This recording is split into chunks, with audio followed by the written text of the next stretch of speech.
ये कहानी नियो नाम की एक मासूम सी लड़की से शुरू होती है। नियो आज अपने बॉयफ्रेंड से मिलने जा रही थी जिसका नाम जेसन था। जेसन नियो को एक जगह का पता देकर कहता है कि तुम्हें कुछ दिन इस जगह पर काम करना होगा ताकि हम दोनों अच्छे पैसे कमाकर शादी कर सकें। नियो जेसन की बात मानकर उस जगह पहुंच जाती है जहां का पता उसे जेसन ने दिया था। नियो को जहां मैडम लैरी मिलती है। लैरी नियो को ध्यान से देखकर उसकी बहुत तारीफ करती है और फिर वो उसे जहाँ काम करने के तौर तरीके समझाती है। अब लैरी नियो को जहाँ काम करने वाली दूसरी लड़कियों से मिलवाती है। नियो को मैडम लैरी उन सभी से पेपरिका के नाम से इंट्रोड्यूस करवाती है। तभी एक लड़की नियो से पूछती है कि तुम्हारा पिंप कौन है, लेकिन नियो को उसका सवाल समझ नहीं आता। नियो इतनी भोली और मासूम थी कि उसे ये भी नहीं पता था कि पिंप दलाल को कहते हैं जो लड़कियों से गंदे काम करवाने के लिए उन्हें बेच देते हैं। इसके बाद नियो को उसका बॉडी चेकअप करवाने के लिए एक डॉक्टर के पास भेज दिया जाता है। डॉक्टर उसे चेक करते करते पूछता है कि आखिर वो ये क्यों करना चाहती है, तो नियो से बताती है कि मैं पैसे कमाकर अपने बॉयफ्रेंड की मदद करना चाहती हूँ ताकि हम दोनों शादी कर शहर में सेटल हो सके। डॉक्टर उसकी मासूमियत और उसकी उम्र देखकर उसे ये काम करने से मना करता है, लेकिन नियो उसकी कोई बात नहीं सुनती। कुछ देर बाद मैडम लैरी नियो यानी पेपरिका को उसके पहले ग्राहक से मिलवाती है, मगर पेपरिका के लिए ये सब नया था इसलिए वो अपने पहले ग्राहक को खुश नहीं कर पाती। उसकी परफॉर्मेंस देखकर लैरी वहाँ आती है। वो उसे समझाती है कि ऐसे काम नहीं चलेगा, इस तरह तो तुम अपना और मेरा हम दोनों का समय खराब कर दोगी। उसे फिर से सब समझाकर लैरी वहाँ से चली जाती है। जिसके बाद पेपरिका एक ही दिन में कई लोगों को सर्विस देती है। पहले ही दिन में उसने कमाल कर दिखाया था क्योंकि अब उसे भी इस गंदे काम में मजा आने लगा था। मैडम लैरी भी उसके काम से बहुत खुश थी क्योंकि पेपरिका की कमाई से उसे आधा हिस्सा जो मिल रहा था। कुछ ही दिनों में पेपरिका बहुत कमाई करने लग गई थी क्योंकि अब से सारे ग्राहक उसी के पास मजे करने आते थे और बाकी की सभी लड़कियां सारा दिन फ्री बैठकर गुजारती थी। एक दिन पेपरिका के कमरे में एक लड़की सैंडी आती है। वो भी यहीं काम करती थी। सैंडी पेपरिका की अच्छी दोस्त बन गई थी, इसीलिए वो कभी कभी बातें करने उसके पास आ जाया करती थी। बातों बातों में वो उसे बताती है कि लैरी लेस्बियन है। वो हर रात को किसी न किसी लड़की के साथ मजे करती है, अगला नंबर तुम्हारा भी हो सकता है। तभी उसे लैरी का बुलावा आ जाता है और पेपरिका उसके कमरे में चली जाती है। पहले तो लैरी उसे प्यार से सहलाती है और बाद में उसके साथ पूरे मजे लेकर अपने जिस्म की प्यास मिटाती है। कुछ दिनों बाद पेपरिका के पास फ्रैंको नाम का एक ग्राहक आता है। पेपरिका के साथ मजे लेने के बाद वो उससे पूछता है कि क्या तुम मेरे साथ डेट पर चलोगी, क्योंकि वो उसे अच्छी लगने लगी थी। मगर पेपरिका उससे कहती है कि मैं किसी और से प्यार करती हूँ और उसी से शादी करूंगी। अगले ही दिन वो अपने बॉयफ्रेंड जेसन को कॉल कर कहती है कि मैं तुमसे मिलना चाहती हूँ, मगर जेसन उसे काम का बहाना बनाकर उससे मिलने से मना कर देता है। जेसन के मना करने पर वो बहुत उदास हो गई थी, जिसके बाद वो फ्रैंको को कॉल कर उसी होटल में बुला लेती है जहाँ पर उसने जेसन को आने को कहा था। जब फ्रैंको और पेपरिका खाना खा रहे थे तभी वहाँ जेसन एक और लड़की के साथ आता है। उसे देखकर पेपरिका भड़क जाती है और उसके पास जाकर कहती है कि मुझसे तो तुमने कहा था कि तुम अपने काम में बिजी हो, लेकिन तुम तो मुझे धोखा देकर जहाँ किसी और ही लड़की के साथ मजे कर रहे हो। जेसन उसे शांत करने की कोशिश करता है,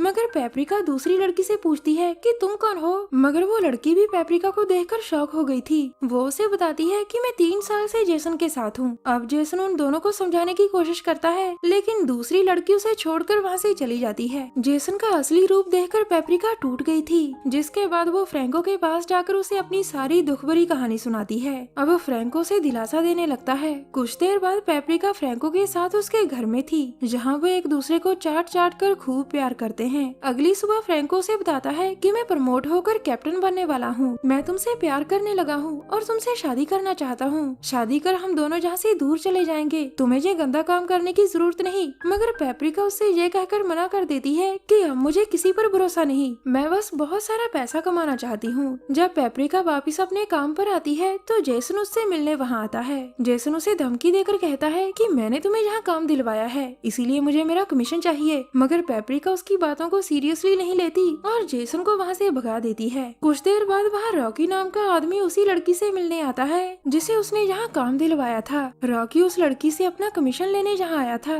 पर जब वो लड़की उसे कमीशन देने से मना कर देती है तो वो उसे बहुत मारता है। रॉकी का गुस्सा और उस लड़की की हालत देखकर पेपरिका डर गई थी। उसे लगने लगा था कि जेसन भी उसके साथ कुछ ऐसा ही करेगा, इसलिए वो लैरी की मदद से यहाँ से दूर चली जाती है। जब वो ट्रेन में बैठी सफर कर रही थी तो उसकी नजर रॉकी पर पड़ती है। रॉकी ने भी उसे देख लिया था। वो उसके पास आकर कहता है कि मैं जानता हूँ कि तुम कौन हो और क्या करती हो। पेपरिका उससे डरकर भागने लगती है, मगर रॉकी उसे पकड़ लेता है और ट्रेन में ही उसके साथ जबरदस्ती करनी शुरू कर देता है। पेपरिका पहले तो उसे रोकती है, लेकिन फिर बाद में वो भी रॉकी की हवस के मजे लेने लगती है। इसके बाद वो दोनों रॉकी के घर में आकर भी अपने जिस्म की भूख मिटाते हैं। अगली सुबह पेपरिका उससे कहती है कि मुझे एक क्लब में जॉब के लिए जाना है, जिस पर रॉकी उसे कहता है कि मेरी पहचान बड़े बड़े लोगों से है, तुम्हें कहीं जाने की जरूरत नहीं, हम दोनों मिलकर अच्छा पैसा कमा सकते हैं। तो पेपरिका उससे कहती है अब मैं अपना जिस्म बेचने का धंधा और नहीं करना चाहती, मैं बस कोई छोटी मोटी नौकरी कर अपनी जिंदगी आराम से जीना चाहती हूँ। इतना कहकर वो क्लब में जॉब इंटरव्यू के लिए निकल पड़ती है। पेपरिका पूरा दिन सभी क्लब्स में जाकर जॉब के लिए बात करती है, मगर उसे कोई भी काम पर नहीं रखना चाहता था, क्योंकि रॉकी ने पहले ही सभी क्लब्स में फोन कर उन्हें पेपरिका को जॉब देने से मना कर दिया था।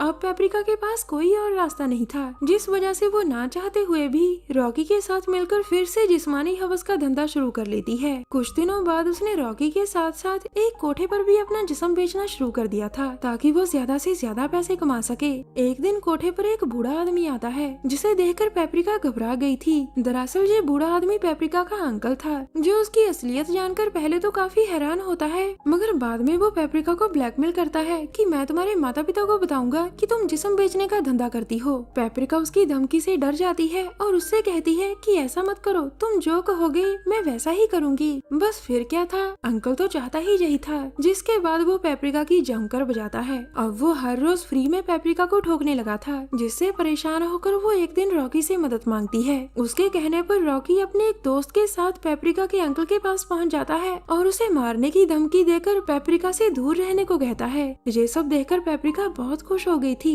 अगले दिन पेपरिका एक ग्राहक के साथ एक होटल में डांस कर रही थी, तभी वहाँ फ्रैंको आ जाता है और उसे देखकर पेपरिका उसके साथ चली जाती है। फ्रैंको से बताता है कि मैं कैप्टन बन चुका हूँ और मैं अपनी शिप खरीदने वाला हूँ। इन्हीं बातों में वो पेपरिका से फिर से शादी की बात करता है और इस बार पेपरिका भी उसकी बात खुशी खुशी मान लेती है, क्योंकि वो भी उससे प्यार करने लगी थी। पेपरिका ने अब तक जितना भी पैसा कमाया था वो सारा पैसा फ्रैंको को दे देती है, ताकि फ्रैंको खुद की शिप खरीद सके। मगर अगले ही दिन उसे पता चलता है कि फ्रैंको को किसी झूठे इल्जाम की वजह से जेल हो गई। ये खबर देखकर पेपरिका पूरी तरह से टूट गई थी और वो फिर से पैसा कमाने के लिए उसी नर्क में चली जाती है जहाँ से वो निकली थी। वो फिर से मैडम लैरी के कोठे पर जाकर अपना जिस्म बेचने लगी थी, जहाँ वो हर रोज कई लोगों को खुश करती थी। एक दिन मैडम लैरी के कोठे पर एक अमीर आदमी आता है, जिसका नाम बॉब था। आज बॉब के बेटे हार्वी का जन्मदिन था। बॉब मैडम लैरी से कहता है कि मेरे बेटे को जो भी अच्छी लगेगी आज की रात के लिए वो उसी की होगी। हार्वी को पेपरिका अच्छी लगती है और वो अपना जन्मदिन उसी के साथ मजे कर बिताता है। अगले दिन बॉब ने एक पार्टी रखी थी, जिसमें उसने पेपरिका को भी बुलाया था। पार्टी के दौरान एक नौकर पेपरिका के पास आकर कहता है कि मैं जानता हूँ कि तुम कौन हो और क्या करती हो।